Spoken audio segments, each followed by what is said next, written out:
Male reproductive system के अंदर testis मौजूद होते हैं जहां स्पर्म्स बनते हैं।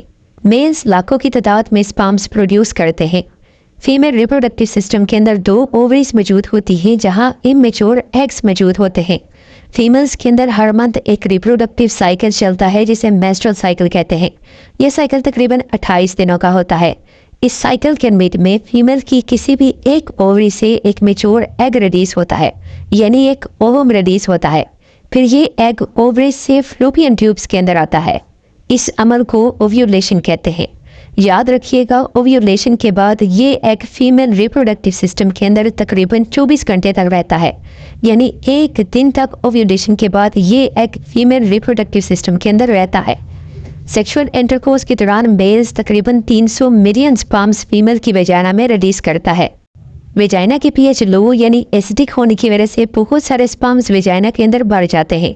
बचने वाले स्पर्म्स फीमेल रिप्रोडक्टिव सिस्टम के अंदर आगे हरकत करते हुए फ्लोपियन ट्यूब्स के अंदर आते हैं। कुछ स्पर्म्स राइट साइड वाली फ्लोपियन ट्यूब की तरफ चले जाते हैं और कुछ स्पर्म्स लेफ्ट साइड वाली फ्लोपियन ट्यूब की तरफ चले जाते हैं।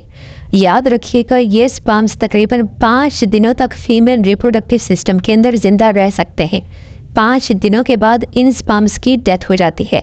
इसके बाद जब स्पर्म्स फ्लोपियन ट्यूब की तरफ आगे हरकत करते हैं तो अगर स्पर्म्स को फ्लोपियन ट्यूब के अंदर एग मिल जाए तो उन स्पर्म्स में से कोई एक स्पर्म उस एग के साथ फ्यूज करता है और जाइगोट बनता है।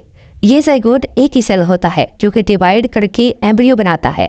फिर ये एम्ब्रियो यूट्रस की तरफ हरकत करता हुआ आता है और यूट्रस की इनर लाइनिंग के अंदर इम्प्लांट हो जाता है, यानी यूट्रस की इनर लाइनिंग के साथ जुड़ जाता है और अगले 9 महीने ये एम्ब्रियो यूट्रस से ही खुराक लेता है और ग्रो करता है।